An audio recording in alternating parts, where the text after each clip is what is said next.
it's a pleasure to have you with us. Good friend to our school here in St. Colmcille. You have an incredible pedigree in being head of psychology in James's Hospital, founding Headstrong as a support to people who are struggling perhaps with their mental health, and indeed I think the foundation of Jigsaw in 2006, I think perhaps maybe was an inspired decision on your part, and a huge contribution to youth and their mental health in Ireland. So, to have you with us this morning is really a great pleasure. And perhaps I'm thinking our parents and children, our students, and indeed our staff, less so, will be wondering, how was it did John McKennedy get Tony Bates on screen this morning? And of course, we do have a very strong connection because your son Andrew is one of our very valued teachers here in school, and I would take this opportunity to thank Andrew for linking us with you this morning and facilitating your giving your time to us. I'm just obviously concerned for our children, our students at the moment, and indeed our teachers and staff and parents. We're all somewhat isolated from each other, as we would be in a normal way. Schools are very social places. We all come together for meetings and class and time together, and they're very social places. And I'm conscious that that's not in the mix at the moment. And many of our people are feeling somewhat isolated and perhaps maybe even struggle with that to some degree. And so for that reason, I know that you are somebody who has given many contributions I've heard you a number of occasions, been interviewed on the radio, and I've always come away with very positive nuggets. And sometimes they're only small things, but they have the capacity to make, considerable changes for us too. So perhaps maybe you might have a word with us as a community and share your wisdom and perhaps some of your guidance with us this morning. Thank you, John. Thank you for the invitation. I've always loved St. Colmcille, and it has an extraordinary ethos, which is so different to the school I went to in my youth. And I'm very touched by the way your staff care for your students and involve them in so many creative ways. And of course, you're right, I have skin in the game. Andrew was there. And Andrew, I always say, is the person I want to be when I grow up. Because he's so many talents, and so that's great. I'm living out here in the northwest, just below Donegal, where Colmcille was born, of course. Lovely. I just discovered yesterday on his memorial stone, St. Colmcille. He was born in 521, which makes them 1,500 years old this year. Okay. And that's around the age. I mean, that's an important age. And if it was Beethoven, would be, we'd have symphonies on every corner of every street. But anyway, we can wish him happy birthday. This is a very hard time for people, and everybody is hurting. And even those who are not hurting are hurting. We're missing something. We don't often know what it is, but I would suggest that most of us are probably feeling a bit more sensitive, a bit more vulnerable. And some of us are feeling very sensorily deprived. We're deprived of touch. I think young people in particularly have lost their tribe. I mean, their life as they have known it has been taken from them. And whereas, young people, infants, young children, they're you feel like their breeding ground, they're the right kind of environment for them is the family.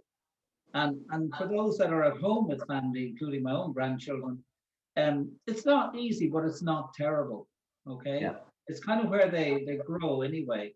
I think adults, we know our kind of natural environment is the community. We have our own family, but we also move into a wider community of work and of friends, and we're missing those. Yeah. For young people, for teenagers, the ideal and the proper environment is their peer group, and that's where they grow, and that's what's been taken away. And I suppose from working in Jigsaw and seeing young people and knowing a little about how difficult adolescence is anyway. I mean, it's at the best times, it's not easy. But when you're at home and there are all these tensions that normal tensions of family life, but they're all exaggerated and they're all a bit more intense.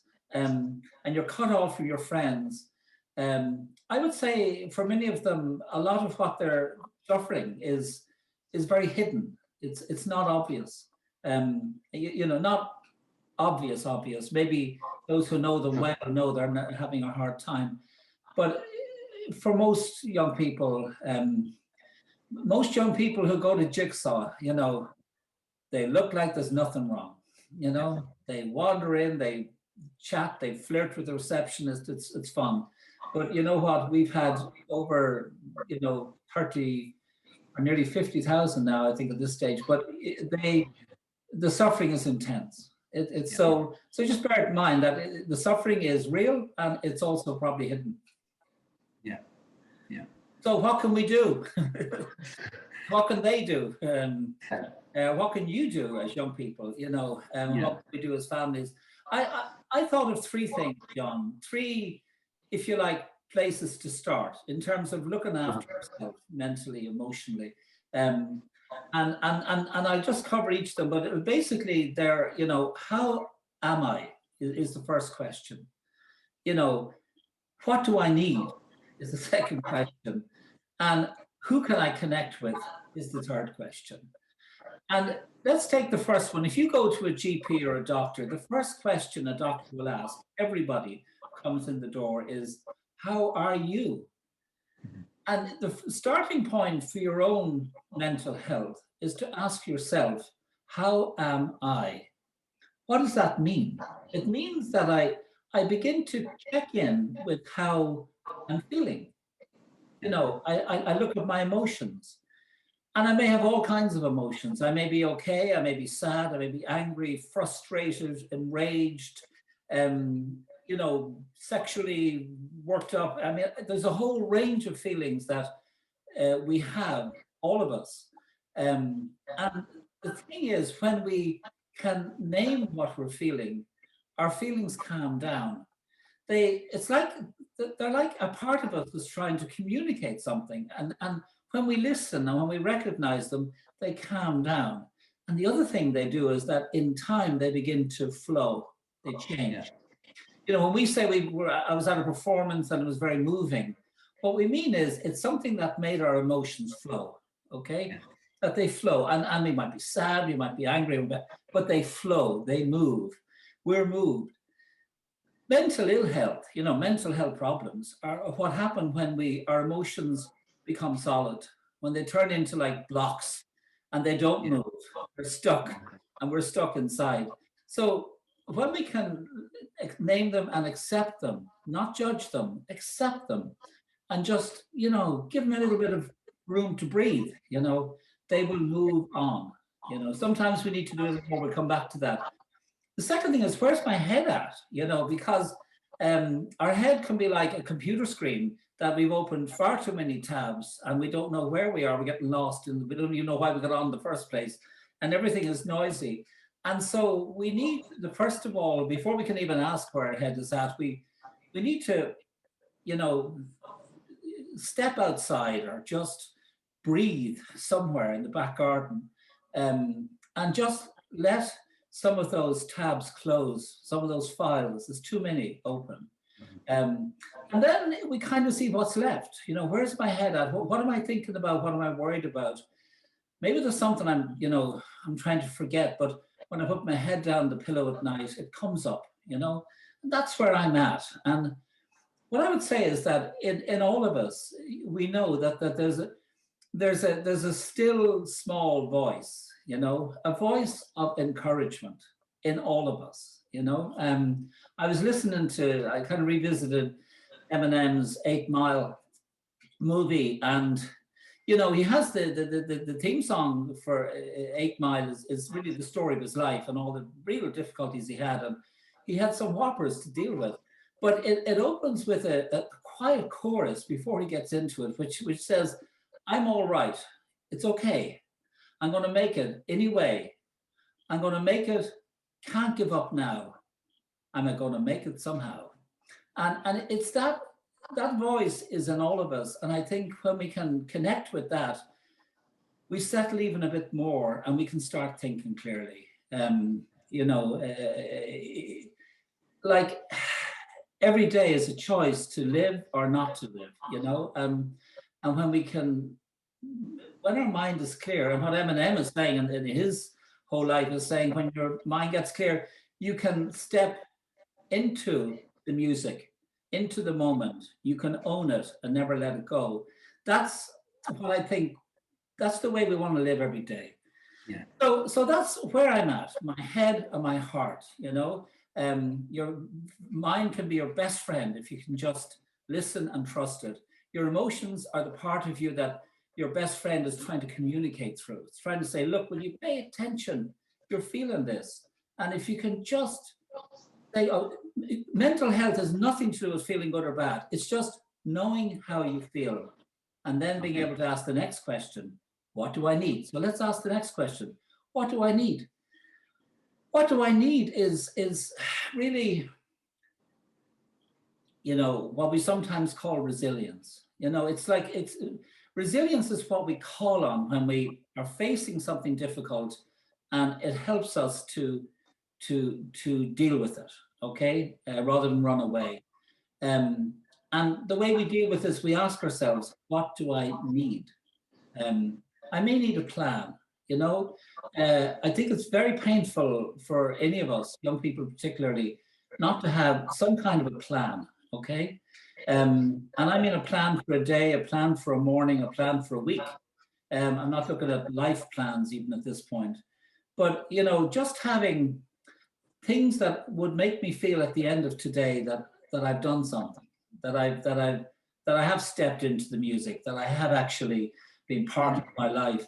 And pick two things, maybe a long list, but pick the two most important to you and put them at the top, because they're the things you want to be sure to get done. And then there's lots of other things. It's okay. And set the bar low, okay? Your expectations at a time like this have got to be realistic. And probably for most of us, we try to do too much, or we expect too much. Set it a bit low, because you know what? Nothing succeeds like success. If you set the bar low and you get it done, you get those two things done, you feel great. Everything else is gravy. It's a bonus, okay? So set, you know, and of course in the day you'll get lost, you know, you'll feel lost, you won't know what you're doing, you know, and just ask yourself, hold on, is what I'm doing now, is it helping me or is it hurting me, you know? And that's how you'll know to get back on track. It's what we need. And the final thing I'd say is, who do I need to connect with, you know? Now you're going to think I'm saying, go talk to your therapist, your parent, your teacher, and that might be good. But I want you first of all to think, who needs me, you know? Who is having an even tougher time than I'm having? And who could I help? Because sometimes the best antidote for feeling down is to help someone. And that's not, you know, talking nonsense. It's just true. The antidote for fear is to move out beyond ourselves. But it's also true that I might need to talk to someone, you know, someone I trust. And I might need to say some of the things that I've discovered when I checked in with myself.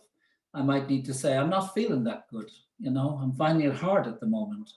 Or I might need to say, I'm worried about X. You know, I need to talk it through. And, you know, when we talk to someone, it's like we step back from our problems and we get some perspective on them, and we can see things a bit differently. And the things that seemed unworkable become workable, you know, not what they are. So I think that is very important, who I connect with. I shared recently an image of I discovered the Redwood Tree. You know, the Redwood Tree, I want you to leave you with this image. The Redwood Tree is it's the oldest tree. They grow for thousands of years. They grow higher than any other tree. And if you stand beside them and you stretch your arms, you wouldn't even begin to capture the width, okay? So they're a towering, powerful symbol of resilience. You know, they've lasted centuries, all the way. how do they do it? Think about that redwood that's going up, hundreds and hundreds of feet, and ask yourself, how deep would their roots have to be in order to have that kind of stability? Okay. And most people will say like a kilometer or a mile. The truth is their roots only go 5 or 6 feet down onto the ground, and then they turn, and they turn like horizontally, and they join up with one another, and they grip around one another, and they connect. And there's a whole ecology of these connected giants. Okay. And when one of them needs sugar, the other senses it and sends sugar that way, or sends enzymes, or that they look after each other. And I suppose what I'm saying is that this is how we cope. We're social beings. We have to be connected, and we need each other. So don't be afraid to look out for each other. Well, Tony, that is a wonderful image, and it almost describes us as a school here, St. Colmcille, in that, that sense of rootedness and that connectivity through the roots. I have to confess, I did hear you give that image in a radio interview not so long ago, and following that, I came here to school and I began to look up images of redwood trees, and to see could we have that as an image on the school walls internally in the main hall here or something, as a representation of who we are. So I'm going to pursue that, and perhaps maybe by the time the children come back to school, we may have such an image on the walls of our general purpose hall, just to remind us. I can tell you straight away, Andrew has a great image. He shared it with me, where you see the roots, and the soil has deteriorated. So the roots are actually unusually above ground, because over the hundreds of years, some of the soil fell away. So you can actually see what I'm saying in a really dramatic way. So that's great. That would be, and it will help to remind us of that sense of need of connectedness, because I do think that we as you mentioned, we do need it, and having that well to draw on is a huge source of, it's a resource to each one of us, and I suppose on a personal level, I'm not going to tell you how many years ago, but it was a long time ago. I was on a J1 visa in the States, and I spent some time up around the redwoods, and they are majestic and most impressive. So it would be a reminder to me too of my youth and that time back there, as well as connecting currently with our situation. So Tony, that's really helpful. I think those three things, how we are and what are our needs, and indeed, people and the right people to connect with. And I think one of your own themes really is always very much, John, how I am now, Yes. How am I doing now? It's going to change. What do I need now? Just right now. And who, if anybody, need to connect with right now. So it's not about a life plan. When you're in a crisis, you think in terms of the next 3 hours or the next day. That's it. Okay, good. And I think our students will have, as you say, different needs. Our little first years came in here, and they've had no experience in school other than to wear masks and stay away from each other. And our sixth years are facing a leaving cert about which they're unsure, and so on. And then transition years who'd normally have from academics and don't have a structure of organized activities that they might otherwise have when they'd be here with us. And students who wonder, is the junior cert going to happen this year? The second and fifth years feel in between nothing. And so they all have their different needs, and they have their different their different challenges in front of them. We are now coming up to a midterm break, and so we're taking a little break from I suppose the structure of Zoom classes and video lessons and structured worksheets and things like that. So we're moving in now to a midterm break. Is there anything that you would say within the confines of the restrictions in which we live that might be something, it would be a positive use of that time for our students and indeed our staff and parents, that little valve might provide for us?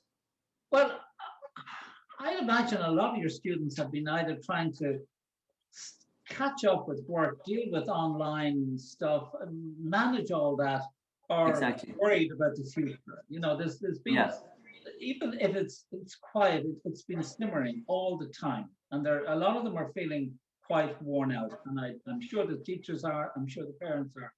So I'd say the important thing in a good day, we try to balance work and play. You know, in the midterm, it's really important just to put away the screen and put away the books as much as you can and play. You know, and I mean by play, I mean find the things that energize you, that give you, that feed you, and give your imagination a bit of scope. You know, in what way do you enjoy being creative? You know, maybe reading, playing something, maybe talking to somebody.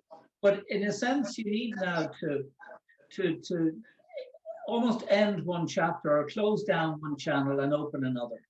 You know, because then if you do that and just let go of some of the things you're worried about, when you come back to them in a week's time, it's a very short break, you'll be much better able to take them in, you know. Terrific. Yeah. And I would agree, and I think that's really welcome advice that I think they will welcome from you, Tony, probably more so than me. Can I just say, you know, it's been an absolute pleasure to have you with us.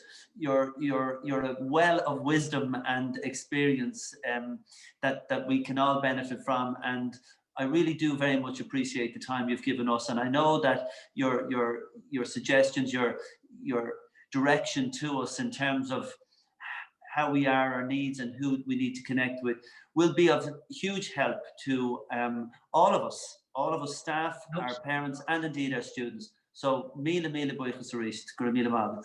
Thank you, John. God bless. Everybody. Thank you, Tony. You do Thanks great. so much. Bye-bye.